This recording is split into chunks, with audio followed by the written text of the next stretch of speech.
Alors bonjour, vous avez préféré la quête sur Yahvé aux pistes de ski. Bon, il n'y a pas beaucoup de ski, donc... Alors, malgré les vacances, voilà, on va continuer notre enquête sur l'origine d'abord géographique de Yahvé et ensuite aussi sur la question quel rôle dans ces origines jouent Moïse et les Madianites. Mais d'abord, nous allons reprendre brièvement ces 4 textes que nous avons déjà vus la semaine dernière, dont 2, en fait, nous dit que Yahvé est venu du Sinaï, ou quand tu sortais du Sinaï, Juge 5 et Deutéronome 33. Et ce Sinaï, apparemment, semble... dans Juge 5, lié au pays de Édom et des Séhir. Vous trouvez Séhir aussi dans Deutéronome 33 et Juge 5.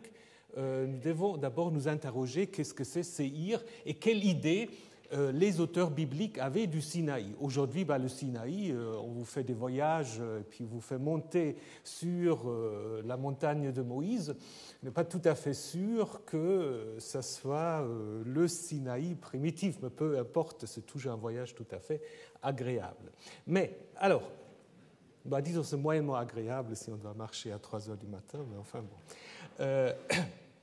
Voilà, d'abord quelques mots sur Séhir.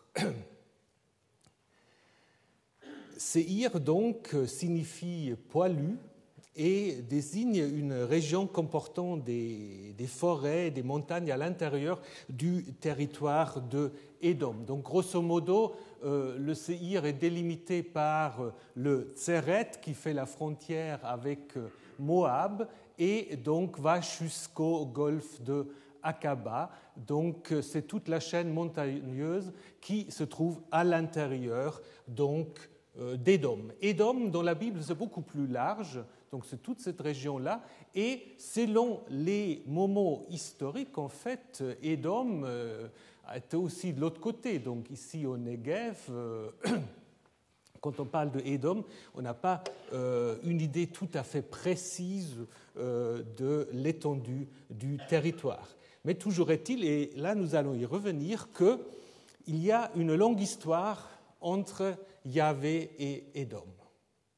Et peut-être même que Yahvé, à l'origine, était un dieu édomite et pas du tout israélite.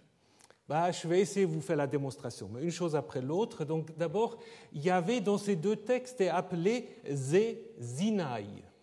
Zé-Zinaï. Donc, si on voulait traduire littéralement, il faudrait presque traduire Yahvé, c'est le Sinaï.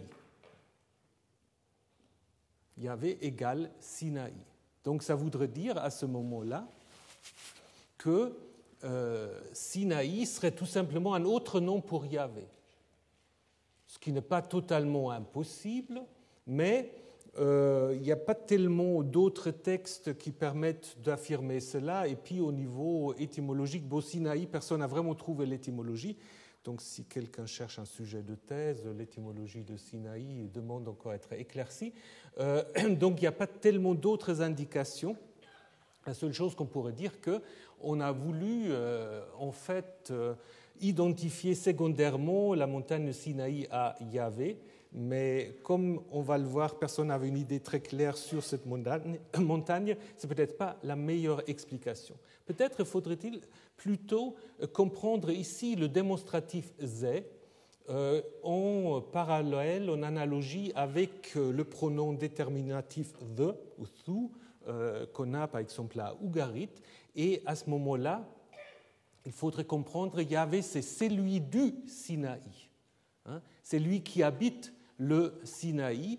Et là, nous avons en effet un parallèle tout à fait intéressant avec Doueshara, qui devient après Douchara, ou Doussara, qui est en effet la divinité qui réside sur le mont Chara, qui se trouve dans la montagne de Petra, la divinité nabatéenne principale, qui ensuite, à l'époque grecque et romaine a été identifiée à plusieurs divinités, à Zeus, à Dionysos et aussi à Hadad. Donc vous savez, les divinités, après, ils ont souvent des carrières assez complexes, ils peuvent être identifiés à plusieurs divinités. Donc Dushara devient Zeus au moment où c'est le dieu national des Nabatéens. Il est Hadad au moment où on a besoin de lire pour assurer la pluie, la fertilité. Et il est Dionysos au moment où on a besoin de lui dans les thiases, c'est-à-dire dans des rencontres où on buvait beaucoup de vin en commémorant les ancêtres, les défunts. Donc, trois fonctions différentes.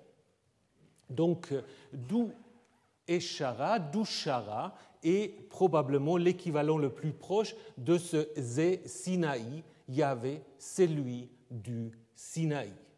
Mais comme je vous ai dit, la localisation du Sinaï primitif demeure un mystère. Alors parfois vous avez des livres qui vous ont dit qu'on a vraiment maintenant, une fois pour toutes, découvert le Sinaï véritable. Pour le moment, je pense qu'on ne peut pas le dire. On a même l'impression que les auteurs bibliques n'étaient pas très au clair quant à la localisation du Sinaï. Si vous regardez donc Juge 5, on a l'impression que c'est quelque part dans le territoire d'Édom. Donc ce ne sera pas sur la péninsule du Sinaï, ce sera de l'autre côté. Par contre, si vous prenez les textes que nous avons également déjà évoqués, là on pourra peut-être quand même arriver sur la péninsule du Sinaï. C'est Deutéronome 33. La deuxième partie de ce verset 2 est assez compliquée. Restons d'abord à la première partie. Yahvé est venu du Sinaï. Pour eux, donc pour ceux de son peuple, il se levait à l'horizon du côté de Séhir. Il a resplendi depuis le mont Paran. Alors maintenant, autre mystère, Paran. Est-ce qu'on sait où c'est Paran? C'est aussi compliqué que le Sinaï. Alors on connaît aujourd'hui un wadi qui est le Nahal Paran, qui en fait se trouve dans l'Araba. Mais ça, c'est un nom moderne. Dans la Bible, on a plusieurs utilisations de Paran. Par exemple, en Genèse 21, on nous dit que Ismaël, donc le premier fils d'Abraham, chassé par le patriarche suite à la demande de Sarah, va s'installer avec sa mère Hagar dans le désert de Paran, qui doit donc se trouver, selon l'idée de l'auteur, à proximité de l'Égypte, puisque Hagar, vous vous souvenez, c'est une Égyptienne, elle retourne où il se rapproche de son pays d'origine. Alors qu'en nombre 13, on n'est pas tout à fait très éloigné, mais là, ça doit se trouver à la proximité de l'oasis de Kadesh, puisqu'on mentionne le désert de Paran dans le contexte des espions que Moïse va envoyer pour explorer le pays à conquérir. Par contre, en 1 Roi 11, là on arrive à la péninsule du Sinaï, peut-être, puisque là, Paran est une station sur le chemin de Madian vers l'Égypte.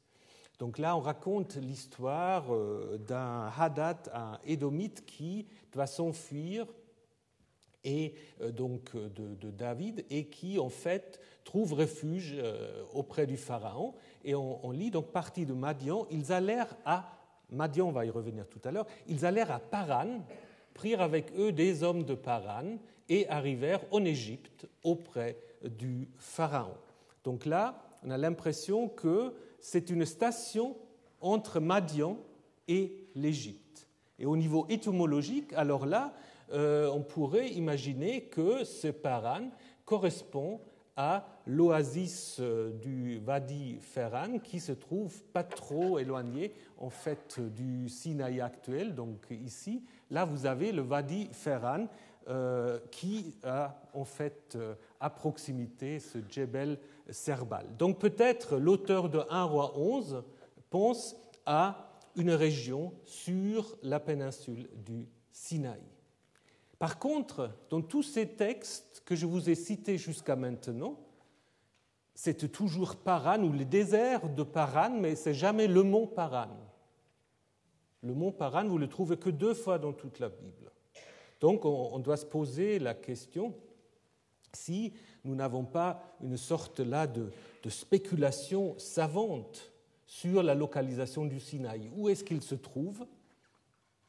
Dans Paran, mais où est Paran? On va parler du mont Paran sans qu'on le connaisse vraiment. Donc je pense que c'est une sorte d'exégèse que font les auteurs bibliques à partir de l'utilisation très vague qu'ils connaissent de Paran et essaient de le localiser quelque part en route vers l'Égypte. Alors si on prend la deuxième partie, comme je vous ai dit, de ce texte qui est assez compliqué, je vais vous le remettre, je vous ai montré les difficultés de traduction, c'est déjà en fait une conjonction, donc ce n'est pas sûr que c'est vraiment entièrement la bonne traduction, mais si on peut traduire comme ça, on nous dit qu'il est arrivé à Meribat de Kadesh. Et donc là, si c'est juste comme traduction et comme reconstruction du texte, on se retrouvera donc à Kadesh, Kadesh qu'on peut en effet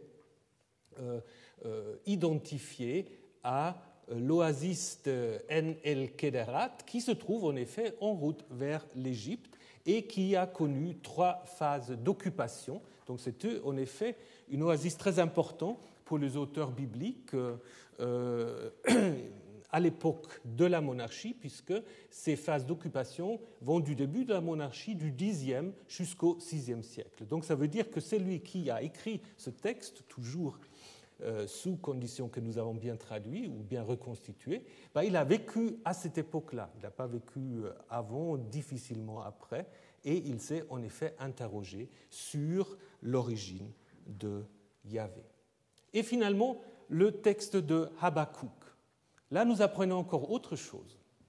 Nous avons eu Paran, maintenant nous avons Théman. Théman, Eloah vient de Théman. Ça, c'est aussi intéressant parce qu'on ne nous dit pas Yahvé, on nous dit Eloah. Pourquoi? Ça aurait été plus simple de dire Yahvé. Eloah, c'est un nom divin qu'on trouve surtout dans le livre de Job, donc ce qui montre que c'est probablement un texte assez récent. Donc là, on nous dit que Dieu vient de Théman, Eloah, qu'on met en parallèle avec le Saint, donc Kadosh. Le Saint vient du mont Paran. Donc en plus du mont Paran, maintenant nous avons Théman. Nous n'avons pas Sinaï, maintenant nous avons Théman. Alors, de nouveau, qu'est-ce que c'est Théman? Théman, nous sommes de nouveau plutôt dans la région d'Édom, puisque en Genèse 36, Théman, c'est le nom d'une personne ou d'un clan dans la généalogie donc, des descendants d'Ésaü, d'Édom. Dans d'autres textes bibliques, que je ne vais pas tous vous énumérer, vous avez le mot Théman pour désigner une localité ou un territoire en Édom, ou même en parallèle à Édom. Donc Édom et Théman sont utilisés comme si c'est 2 équivalents. Mais ce qui est surtout intéressant, c'est que nous connaissons en dehors de la Bible un Yahvé de Théman. Et toujours, évidemment, à condition que cette inscription qui est assez abîmée de Kuntilet Ajrut, donc Kuntilet Ajrut, nous allons y revenir plusieurs fois lors de ce cours, une des découvertes majeures des derniers 40-50 ans, puisque nous avons d'abord, puisqu'on a découvert, on ne sait toujours pas exactement ce que c'est, certains ont pensé à un sanctuaire, d'autres plutôt une sorte de relais, ce qui semble plus probable. On a même pensé à une école, mais c'est en plein désert, donc on ne va pas envoyer les enfants en plein désert à l'école. Au moins, si on veut avoir la paix, peut-être. Mais enfin bon, donc c'est plutôt un relais. Donc on a fouillé au moment de l'occupation israélite du Sinaï, Et on a trouvé là vraiment des inscriptions tout à fait remarquables. Et dans cette inscription-là, si c'est bien reconstitué, on aura ici, à côté d'une inscription qui ne pose aucun problème, où on a un Yahvé de Samarie, nous avons un Yahvé de Samarie qui est bien attesté, nous aurons là aussi, c'est un peu discuté, mais la plupart des gens sont quand même d'accord pour cette reconstitution, on aurait donc un Yahvé de Théman. Ça veut dire, en effet, au 8e siècle avant notre ère, on vénéra, des gens qui sont passés par Kuntilet Ajrut, ont vénéré un Yahvé de Théman. Ça nous montre qu'à cette époque, il n'y avait pas un culte central de Yahvé, mais Yahvé a été vénéré comme d'autres divinités du Levant ou de la Mésopotamie sous plusieurs formes. Yahvé de Samarie, Yahvé de Jérusalem sans doute aussi, mais aussi Yahvé de Théman. Et donc, le lexème de la racine Yod Mem Nun désigne d'abord le sud. Yamin, les benjaminites, c'est ceux du sud ou de la droite. Donc, Théman, est-ce que c'est une signification très très vague? Est-ce que ça dénote un lieu spécifique? C'est difficile de dire. Probablement, c'est un mot qui nous envoie vers le sud. Puisqu'on a cette inscription Yahvé de Théman, il faudrait probablement quand même penser, mais là on ne l'a pas trouvé, que ça désigne quand même pas simplement un Yahvé du sud n'importe où, mais un sanctuaire spécifique de Yahvé. Seulement où, ça reste encore à trouver, mais peut-être un jour on le trouvera. Alors, qu'est-ce qu'on peut dire pour résumer cette enquête à partir des 4 textes donc, de Juges 5, Deutéronome 33, Habakkuk et le psaume 68? On peut d'abord dire que Yahvé est clairement localisé dans le sud. Ça, c'est très clair. En territoire édomite, dans 3 des 4 textes, et d'une manière plus générale, dans un territoire situé dans le sud-est de Juda. Ça, je pense, on peut l'affirmer avec quand même une certaine certitude. L'idée qui a été avancée récemment me semble l'idée donc de M. Pfeiffer qui dit que c'est une pure invention de l'époque exilique. Ça me paraît très peu plausible. Donc ça, c'était la dernière mode, c'est de dire que ces 4 textes, en fait, auraient été inventés à l'époque de l'exil pour sortir Yahvé de Jérusalem et pour le mettre dans le désert. Alors, 2 choses par rapport à cette hypothèse qui, à mon avis, est un peu une aberration puisqu'elle se fait sur le seul plan littéraire, elle ne se pose pas tellement des questions historiques. Ça, c'est un peu, je dirais, les problèmes d'une certaine recherche savante, certes, mais un peu curieuse, allemande. Donc là, je ne peux pas tout à fait suivre ces idées. Donc l'idée de M. Pfeiffer, c'est de dire que, en fait, au moment où le temple a été détruit, on a voulu délocaliser Yahvé, et donc on s'est posé la question où est-ce qu'on peut le mettre? Mettons-le dans le sud. Alors, bon, je caricature évidemment un tout petit peu, mais si ça avait été vraiment le cas, on aurait pu faire ça de manière plus intelligente. Parce que nous avons vu que les textes ne concordent pas tout à fait entre eux, qu'ils ne sont pas très clairs, et surtout qu'ils suggèrent que Yahvé se trouve chez les Édomites. Alors qu'à partir de l'exil, les Édomites, ça devient les pires ennemis des Judéens. Donc, imaginez que des Judéens exilés ou restés dans le pays auraient inventé cette idée que Yahvé vient de Édom, ça me semble peu plausible. Donc, je pense que nous avons là quand même un souvenir historique d'une origine du dieu Yahvé qui, justement, n'a pas toujours habité ni à Jérusalem, ni à Samarie. Donc ça, je pense, nous pouvons l'affirmer quand même avec une grande certitude. Donc c'est des textes qui gardent en fait le souvenir que Yahvé a été, à l'origine, la divinité d'une ou de plusieurs montagnes, et ça, ce n'est pas non plus totalement exclu, qui se trouvent dans le désert à l'est ou à l'ouest de l'Araba, probablement plus du côté de Édom, on y reviendra. Ça, je pense, c'est un résultat quand même assez fiable. Maintenant, avant qu'on se pose la question de la relation avec les Madianites,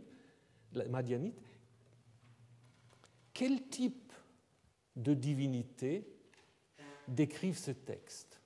C'est quoi comme Dieu, ce Yahvé? Qu'est-ce qu'on dit sur Yahvé? Alors, premier constat qu'on peut dire, c'est un Dieu guerrier. C'est un Dieu de guerre, comme beaucoup de dieux dans l'Antiquité. C'est un Dieu dans 3 des 4 textes, si vous le relisez, c'est un Dieu qui intervient dans des conflits militaires pour apporter du secours aux siens. Donc, c'est un Dieu qu'on évoque dans des contextes de guerre, mais c'est aussi un Dieu qui ressemble au Dieu de l'orage et de la fertilité, donc au type Hadad ou Baal à Ougarit. Nous allons encore le voir lors de notre enquête, Yahvé, c'est un Baal d'une certaine manière. Baal, comme vous le savez, n'est pas un nom propre à l'origine, simplement un titre, le Seigneur.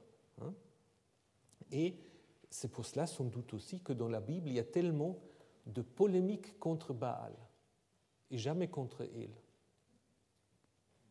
On peut identifier Yahvé à El, ça nous allons le voir aussi, mais on rejette de manière très violente le culte de Baal. Et la réponse est tout simple à cette question. Pourquoi? Pas simplement parce que Yahvé lui-même est un Baal.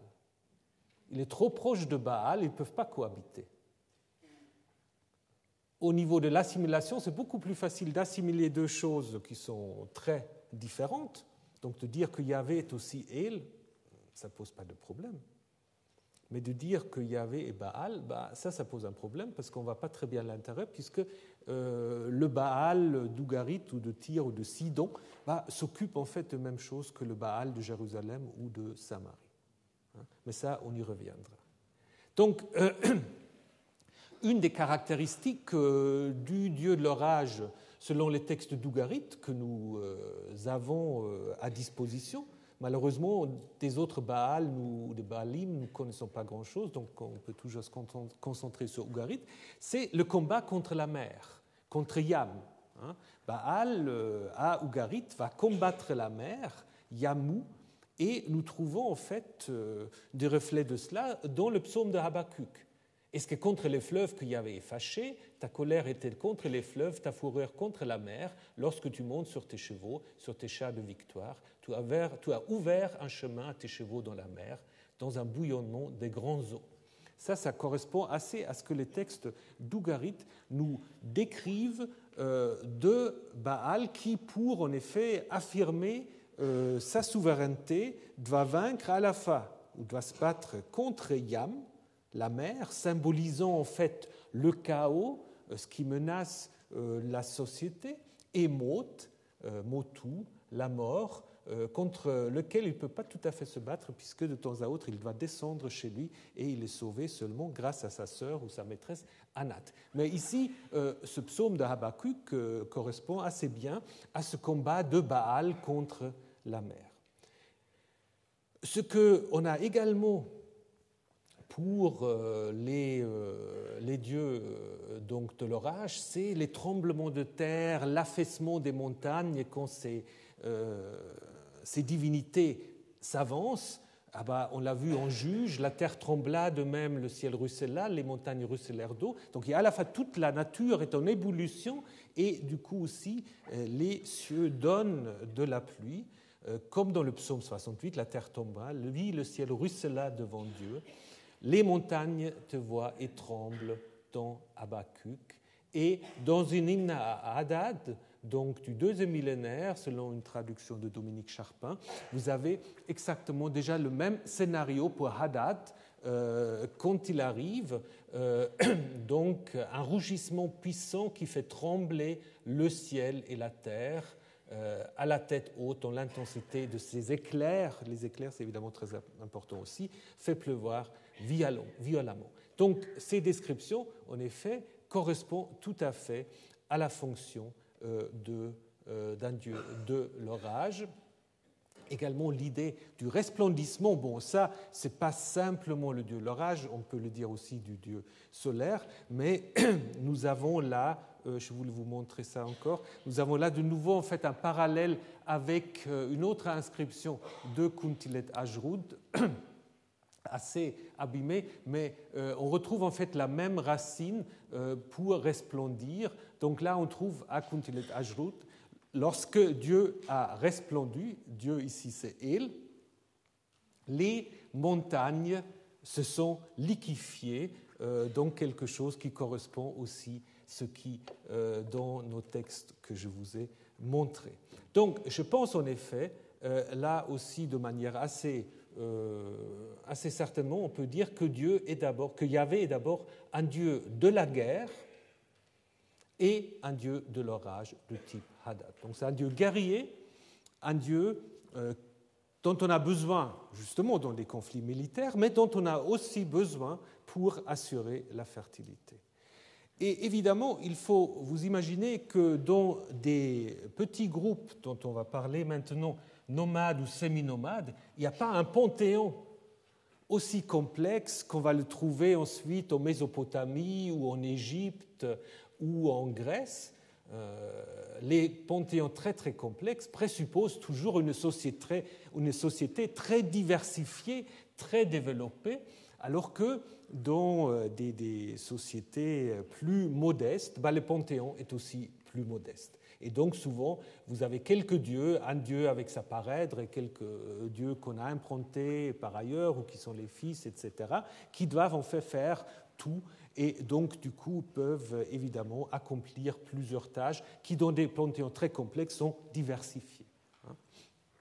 Donc Yahvé est un dieu de la guerre et de l'orage, nous allons le voir, vénéré par un ou des groupes semi-nomades habitant dans des régions arides, à Édom, aux alentours de Édom, et se trouvant en conflit militaire avec d'autres groupes, et peut-être aussi avec l'Égypte. Voilà ce qu'on peut dire sur Yahvé, représenté, disons, il faut s'imaginer un peu le dieu de l'orage, comme ici, donc, avec donc souvent dans la main un arc, des éclairs, souvent cornus aussi, pour signifier sa force. Donc je pense que ça c'est quand même un premier résultat qui est important. Yahvé vient du sud, probablement de Édom. Il est un dieu de guerre et un dieu de l'orage.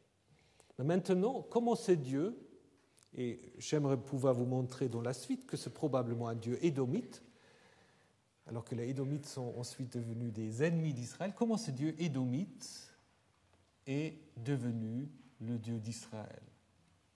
Voilà, c'est pour cela qu'il nous faut maintenant parler de Moïse et des Madianites. Alors, Moïse et les Madianites. Donc,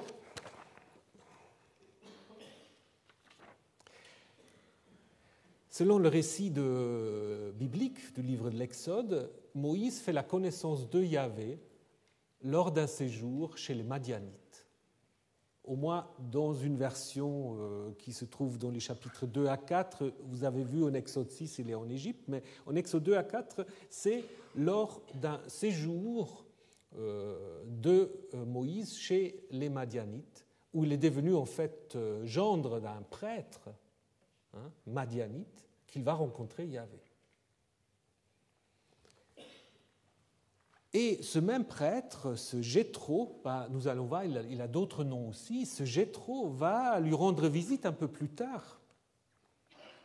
Et ce Jéthro, prêtre madianite, va offrir le premier sacrifice pour Yahvé. alors que les prêtres israélites, les Aaron et d'autres, ne sont même pas encore consacrés. C'est Jéthro qui offre un sacrifice pour Yahvé.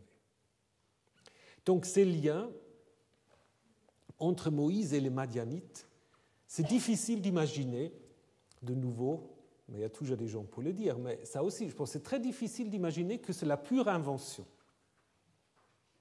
Pourquoi est-ce qu'on aurait inventé une tradition que Moïse a eu connaissance de Yahvé quand il était chez les Madianites? Pourquoi est-ce qu'on aurait inventé ça?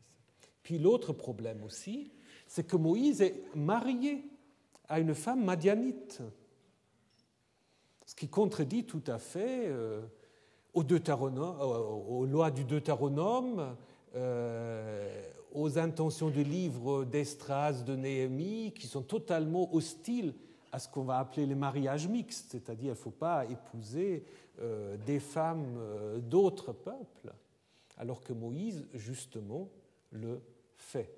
Et c'est cette même femme, Tzipora, on y reviendra, cette même femme, elle va même sauver Moïse d'une attaque mortelle de Yahvé. C'est Yahvé même, ça c'est aussi un texte très curieux, c'est Yahvé même qui va vouloir tuer Moïse et il est sauvé de Moïse par Tzipora. Mais on voit très bien que Tzipora a posé problème aux auteurs bibliques. Parce que dans le texte d'Exode 18, on va y revenir, on dit que Tzipora avait été renvoyée. Renvoyée par qui? Pas Moïse, probablement, mais ce n'est pas dit. On a l'impression qu'ils sont très gênés avec cette histoire. Tzipora a été renvoyée. Et puis après, elle disparaît. On ne sait pas ce qu'il devient. Alors, bon, les légendes juives, ils ont beaucoup d'explications après. Idem pour les deux fils de Moïse qui disparaissent également dans la nature. Mais Tzipora, elle disparaît. Puis après, Moïse a encore une autre femme, une femme couchite, ce qui n'améliore pas son cas, parce que, évidemment, c'est aussi une femme qui n'est pas tout à fait cachère.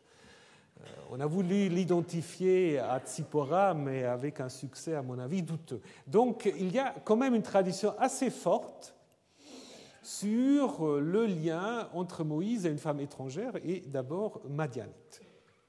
Donc voilà, la Bible nous montre déjà que, apparemment, là, nous avons un nœud important à dénouer. Mais, comme je vous ai dit, on ne va pas tout de suite toujours nous précipiter sur les récits bibliques. On va faire d'abord un détour par qu'est-ce qu'on peut savoir de Madian en dehors de la Bible. Parce que si vous voulez suivre la Bible, on aura dû se dire les Madianites, c'est simplement des gens affreux. Oui, parce que nous allons voir, il y a des textes où les Madianites, c'est pire que les Amalécites, c'est pire que les Édomites, c'est les pires ennemis. Mais alors, comment ces Madianites, qui sont devenus les pires ennemis d'Israël, sont ceux qui ont accueilli Moïse, qui lui ont transmis la connaissance de Yahvé? Voilà, une question importante. Mais prenons d'abord le dossier archéologique.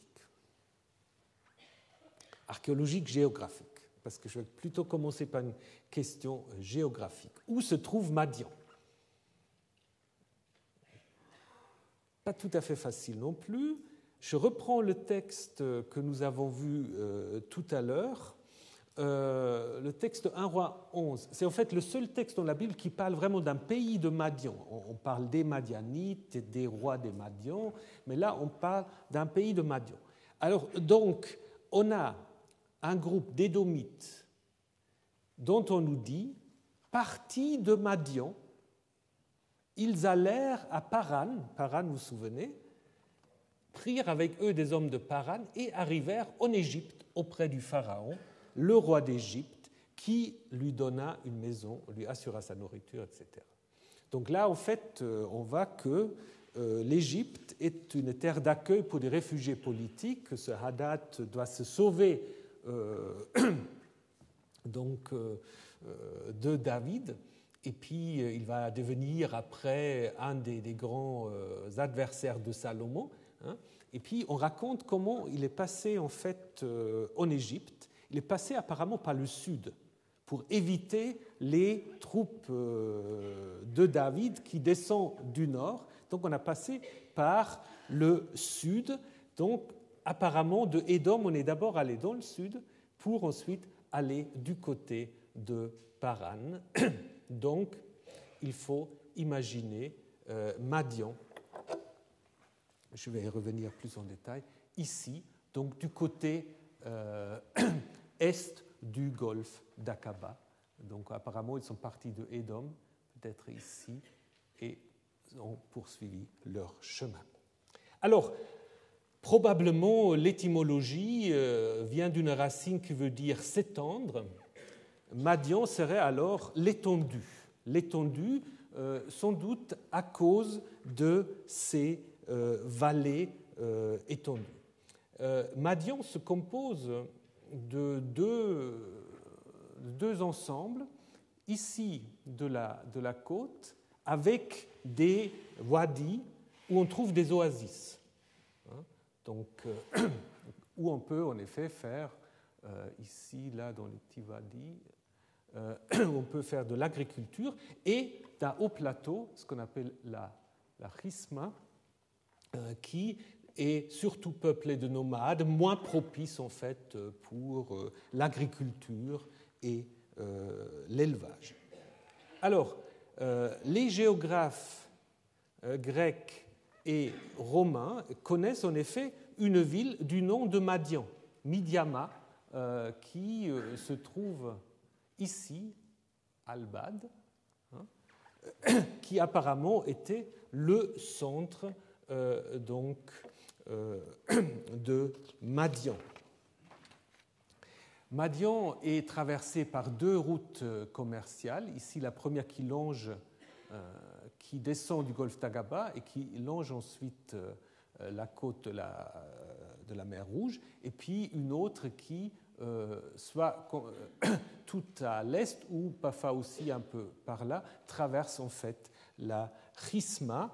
Et d'autres villes importantes de Madian, c'est ici Tabouk, mais aussi Sharma, Sharma, où on a trouvé, je reviendrai dans un petit moment, des céramiques madianites. Les Madianites sont donc un peuple qu'on peut caractériser comme une sorte de fédération d'une cohabitation, mais à l'époque, c'est rien de très étonnant, entre des agriculteurs et des nomades. D'ailleurs, d'une certaine manière, c'est quelque chose qui se reflète un tout petit peu aussi dans les récits des patriarches. Parfois, les patriarches sont plutôt décrits comme des agriculteurs, parfois un peu comme des nomades. C'est un peu ces deux types de vie qui peuvent cohabiter et qu'on transpose sur les patriarches. L'agriculture à Madian est surtout connue par ce qu'on appelle la run-off irrigation, ce qui devient après, bon ça je ne vais pas trop m'arrêter, mais ce qui devient très important après chez les Nabatéens. C'est-à-dire, ils avaient en effet trouvé une technique tout à fait remarquable pour retenir l'eau très rare par une sorte de terrasse qu'ils ont créée avec des remblais de pierre qui retient l'eau quand ça vient de wadi et qui permet en effet une irrigation beaucoup plus étendue, permettant donc même dans des régions arides un certain type d'agriculture. Et on a d'ailleurs aussi apparemment un reflet dans le livre des rois, où il est dit « faites en ce wadi de Gevim ». Alors, est-ce qu'il faut traduire des fosses? Là, j'ai repris la traduction. Est-ce que ce n'est pas plutôt des remblais, justement, pour retenir, en fait, les eaux? Donc, c'est des gens qui étaient quand même assez développés, paysans et éleveurs, et qui sont probablement aussi ceux qui ont en fait utilisé le chameau, plutôt le dromadaire. La domestication donc, commence dès le 3e millénaire en Arabie du Sud, mais arrive au Levant, peut-être via les Madianites, vers la fin du 2e ou au début du 1er millénaire.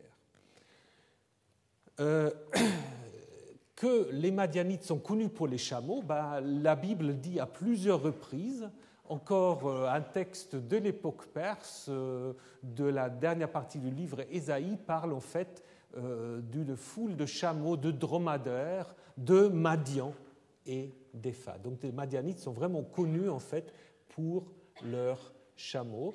Et le livre de Job met aussi Job un peu comme un Madianite en fait. Il est à la fois, si vous lisez sa présentation, il a du bétail, il fait de l'agriculture, mais il est surtout aussi propriétaire de chameaux. Donc Job, c'est un peu un Madianite. Et d'ailleurs, il est localisé dans le pays du Houts, je ne sais pas exactement où c'est, mais probablement pas très très loin en fait de Madian. Ce n'est pas encore à la fin du 2e millénaire des Bédouins guerriers qui chevauchent les dromadaires pour faire la guerre, ça viendra au 1er millénaire, et certains récits bibliques probablement ont cette idée quand ils parlent des Madianites. Alors, nous connaissons des Madianites une certaine céramique qui a d'ailleurs deux motifs qui reviennent constamment. Alors, je ne sais pas si vous pouvez le voir. Bon, on peut se poser la question si c'est une céramique très très jolie, mais enfin, c'est là. Donc, vous voyez, c'est des autruches et des chameaux, des dromadaires. Donc, les deux animaux les plus importants pour les Bédouins. Le dromadaire, c'est clair. Les deux partagent en fait un monde dur et difficile, et l'autruche a été très respecté, à la fois à cause de sa vitesse. Il a été chassé, bien sûr, à cause de ses plumes, mais aussi à cause de sa viande, bien sûr. Donc autruche et chameau. Cette céramique a eu quand même une diffusion certaine. Donc ici, nous sommes à Madian, mais on a trouvé ce céramique dit madianite aussi jusqu'à la hauteur de Amman, Gaza. Donc apparemment, ils ont fait aussi du commerce avec cette céramique. C'était apparemment aussi des commerçants, j'y reviendrai. Ils étaient peut-être comme les chassous, mais peut-être pour les Égyptiens, les Madianites, c'était des chassous. Souvenez-vous, chassous, c'est un canon générique très, très large pour parler de ces populations sémi-nomades. Et apparemment, ces Madianites étaient aussi donc, impliqués dans l'exploitation minière. Donc, on en a parlé la semaine dernière de cuivre, aux alentours de Timna, pas trop loin, donc de Eilat ou de Aqaba, une trentaine de kilomètres au nord. Et ce qui est très intéressant, à Timna, on a trouvé peut-être un sanctuaire madianite. Ce qui est sûr, c'est qu'on a récupéré un ancien sanctuaire égyptien qui a été dédié à la déesse Hathor, donc la déesse, déesse de la fertilité, la vache, ici plutôt représentée en forme humaine. Donc on voit très bien qu'on a récupéré ce sanctuaire qui est assez bien reconstruit, donc avec le naos, le saint de saints, ici l'entrée, avec là des sortes de bétiles, de macébotes qu'on a trouvées. Donc c'est clair que c'est une récupération d'un sanctuaire égyptien qui était abandonné. On a même essayé, semble-t-il, d'éradiquer des hiéroglyphes qui se trouvaient pour mettre autre chose. Et donc on peut penser en effet que c'est des groupes nomades ou semi-nomades qui ont voulu apparemment faire une sorte de sanctuaire ressemblant à une tente. Parce qu'on a trouvé du côté, si je reviens... non, excusez-moi. Voilà, si je reviens là. On a trouvé du côté des murs ici et ici toutes sortes d'étoffes, comme des couvertures en couleur avec de l'argent très très bien décoré, qui probablement servaient, si on suit Ottmar Kehl, qui probablement servaient à créer un sanctuaire de tente qui ressemble à une tente. Puis pensez ce qu'on dit dans la Bible, où est-ce que Moïse va rencontrer Yahvé d'abord, dans ce qu'on appelle le Ohel Moed, l'attente du rendez-vous, de la rencontre, où on entre pour voir ou pour consulter la divinité.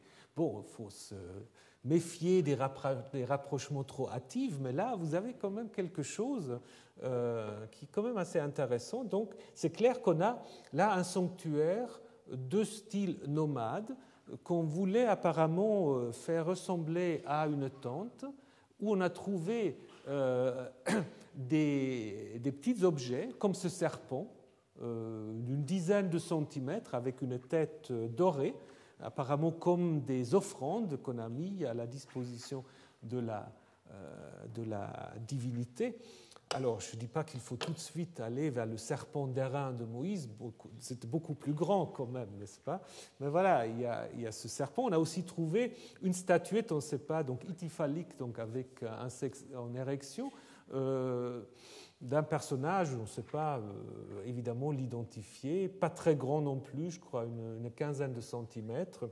Est-ce une divinité? Est-ce simplement un symbole de fertilité? C'est difficile de dire, mais il est clair que là, nous avons en effet, ça date grosso modo du XIIIe, XIIe siècle avant notre ère, et nous avons donc là, en effet, les traces d'un sanctuaire que certains appellent un sanctuaire madianite. Bon, on peut aussi, pour être plus prudent, parler d'un sanctuaire chassou pour utiliser un terme plus générique, mais qui, en effet, correspond à une certaine religiosité nomade. Alors, est-ce qu'il n'y avait que des stèles? Est-ce qu'il y avait une statue ou des statues de divinité? Cela est difficile. On a trouvé des statues, on n'a pas, disons des béthyles, des matsébot, les stèles. On n'a pas trouvé de grandes statues à part de cette figurine qui est quand même assez petite. Mais c'est évidemment donc un indice aussi de la religiosité des groupes qui se trouvent là aux alentours où on imagine aussi Yahvé. Alors, qu'est-ce qu'on sait encore des Madianites? Donc, ils étaient des agriculteurs, ils étaient des nomades, et à un moment donné, ils étaient aussi des commerçants, c'est-à-dire c'est des gens qui ont bougé. Ça, évidemment, c'est important pour faire passer des idées, pour faire passer, bien sûr, des marchandises. Dans la Bible, on trouve ça surtout dans le livre de la Genèse, où ce sont des marchands madianites qui vont vendre, qui vont chercher le petit Joseph de son puits pour le vendre, en fait, en Égypte. Disons, un texte qui est un peu hésitant, probablement on a rajouté après les Ismaélites pour les identifier aux Madianites, mais 37-36 dit en effet les Madianites avaient vendu Joseph en Égypte. Donc ils arrivent avec une caravane, avec les chameaux, et là évidemment ils font déjà le commerce des arômes, de l'encens et tout cela, ce qui évidemment présuppose une époque beaucoup plus récente, puisque c'est au plus tôt au 8e siècle que cela commence, mais apparemment les Madianites, ou ce que les auteurs bibliques donc appellent les Madianites, parce qu'évidemment ça passait par Madian pour aller en Égypte, étaient impliqués dans ce commerce de l'encens. Voilà, alors, Avant de passer à la Bible, résumer ce que nous pouvons dire par rapport au dossier archéologique. Donc on peut dire que ce sont des proto-arabes, mais donc tous les habitants de cette région, on peut les appeler les proto-arabes. Une organisation tribale, apparemment sans hiérarchie développée. On ne sait pas très bien si c'est des clans qui vivent en autarkie. Est-ce qu'ils ont une organisation plus centralisée? Probablement pas. Ils élèvent du bétail, ce qu'on voit en Exode 2, mais encore dans un texte très très récent, en Judith, un texte qui ne se trouve pas dans la Bible hébraïque, mais dans la Bible grecque, où on parle en effet donc des troupeaux, des moutons, des bœufs détruits par Holoferne.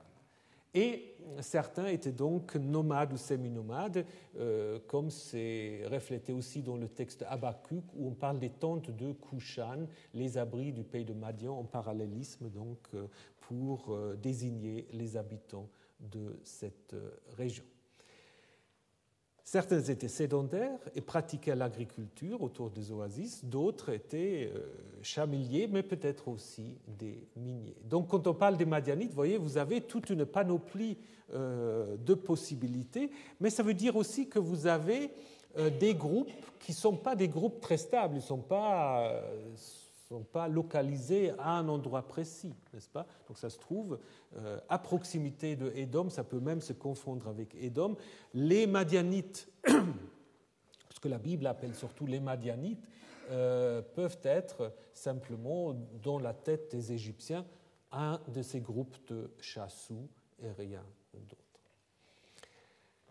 Voilà, maintenant, qu'est-ce que la Bible nous dit des Madianites?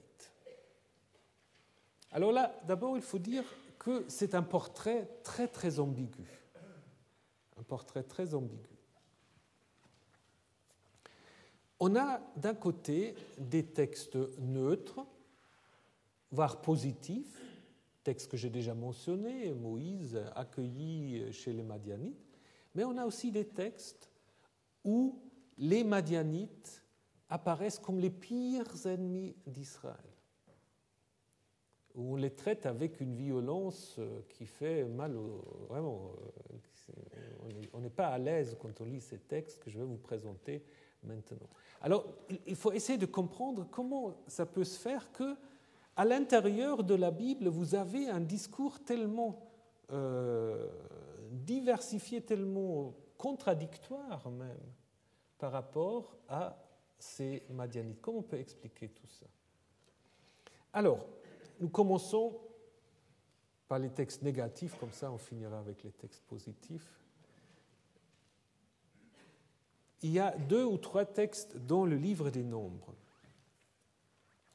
Dans le livre des Nombres, on raconte d'abord, au chapitre 25, quand les Israélites sont arrivés donc, en Transjordanie, donc passons justement peut-être du côté de Édom vers le pays de Moab, puisque à ce moment-là, on raconte une sorte d'adultère, de débauche, de culte illicite. C'est un texte très très compliqué. D'abord, on a parlé dans les versets 1 à 5 des choses qu'il ne faut pas faire avec les filles de Moab, et tout d'un coup, il y a un Israélite qui amène la Madianite. Donc on peut traduire une Madianite, mais c'est la Madianite. Donc on peut dire en fait aussi, elle symbolise en fait ce peuple, et donc sous les yeux de Moïse, de toute la communauté de fils d'Israël. Alors cet Israélien avec sa compagne est ensuite massacré par Pinchas, petit-fils de Aaron, qui donc va suivre les deux et le tue, donc transperça apparemment le ventre de la femme. Disons, c'est pas très joyeux. Puis après, on apprend comment il s'appelle, et à la suite de cela, Moïse appelle à guerre, disons, Yahvé dit à Moïse d'appeler à la guerre contre Madian, attaquez les Madianites et battez-les, car ils vous ont provoqué par la perfidie dont ils ont usé envers vous dans l'affaire de Péor, donc l'histoire de Baal à Péor, et dans celle de Cosbi. Cosbi, c'est le nom en fait qui est donné à cette femme. Cosbi, c'est la voluptueuse, l'abondante.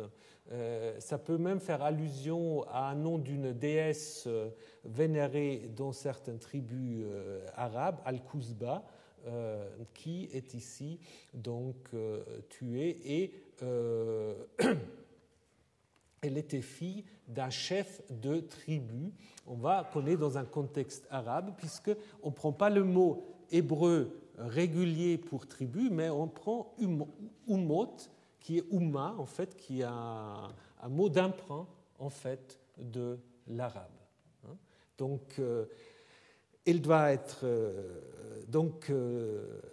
elle doit être tuée, elle sera tuée, et puis cela, en fait, donne le prétexte à cette grande guerre qui est relatée quelques chapitres plus loin, dans le chapitre 31. Et là, pareil, donc Yahvé dit à Moïse qu'il va venger les fils d'Israël du mal que leur ont fait les Madianites. Le seul mal, en fait, c'est qu'il y a un Israélite qui a amené une femme madianite. Après, ça devient le mal que les Madianites ont fait à Israël. Donc, il faut donc les massacrer. Et ce qui est fait, on apprend à l'occasion qu'il y a 5 rois de Madian. Ça, c'est probablement anachronique parce qu'on n'entend jamais parler des rois de Madian. Donc, ça, c'est certainement une idée d'un auteur qui écrit à une époque très très tardive, qui n'a pas trop d'idées ce que c'est, les Madianites, avec des noms qui sont aussi assez difficiles à expliquer. Je ne vais pas aller dans le détail à 3 heures de l'après-midi, simplement pour vous dire que ces noms peuvent être identifiés pour la plupart avec des localités autour de Pétra, de la ville de Pétra. Donc apparemment, l'auteur a devant les yeux déjà, en fait, les Nabatéens, ce qui montre que c'est un texte assez récent. Et ces noms-là, Évi, Rekem, Tsur, Hur et Reva, vous allez le retrouver encore une fois en Josué 13, pas 31, en Josué 13, qui se réfère à cette histoire. Et puis Moïse, en fait, va encore aller plus loin, il va se fâcher contre les chefs d'Israël en disant « Pourquoi avez-vous laissé vivre les femmes ? Il faut tous les tuer. » Ce qui est fait dans la suite. Et ça rappelle évidemment un peu ce que Pharaon fait ou veut faire au début de l'Exode. Il dit il faut aussi tuer tous les mâles. Là, on tue toutes les femmes pour qu'il n'y ait pas de descendance possible. Et donc, si on voulait suivre la logique de ce texte, les Madianites auraient dû être exterminés à la suite de ce récit. Or, ils réapparaissent en Juge 6 à 8 dans l'histoire de Gédéon.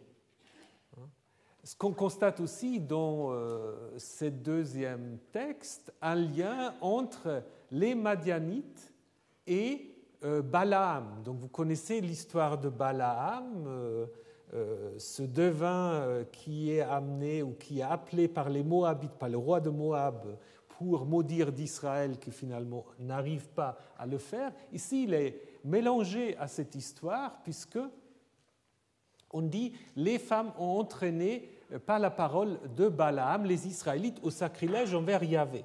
Alors ça, c'est quelque chose qu'on ne trouve pas du tout dans l'histoire de Balaam. Donc c'est déjà une sorte de midrash, de relecture de cette histoire de Balaam. La seule chose qu'on trouve dans l'histoire de Balaam, c'est que les Moabites sont accompagnés des anciens de Madian. Donc on les met ensemble, mais il n'est pas question en fait des femmes madianites. Donc ce qu'on peut dire pour pour ce texte, c'est que c'est un texte très très récent. C'est un texte qui a dû être écrit vers la fin de l'époque perse.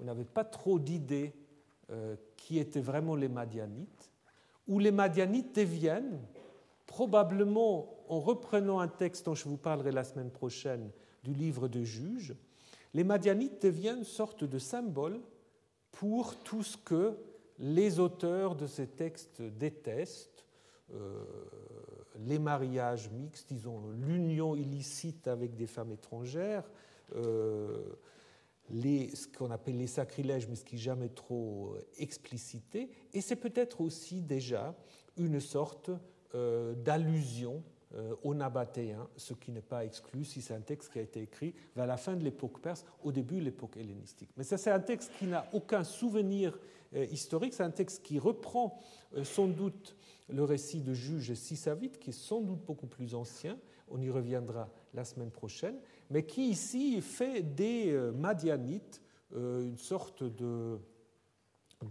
ennemi héréditaire dont il faut se débarrasser à tout prix, avec une violence quand même assez incroyable, allant donc jusqu'à l'extermination absolue.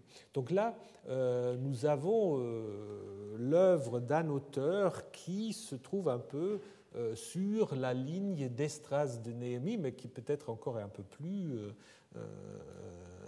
plus radical, en prenant les Madianites pour tous ceux dont Israël doit se séparer. Ce sera un peu différent dans le livre des Juges et surtout dans d'autres textes où on va apprendre que Madian est un des descendants d'Abraham. Mais ça, on verra ça la semaine prochaine. Et surtout, on verra la semaine prochaine comment les Madianites introduisent Moïse au culte de Yahvé. Et surtout, on se posera aussi la question, qu'est-ce qu'on peut dire de ce Moïse sur le plan historique? Est-ce que c'est quelqu'un qui a existé ou est-ce que c'est là aussi une pure construction littéraire? Mais cela pour la semaine prochaine. Alors, à jeudi prochain. Au revoir.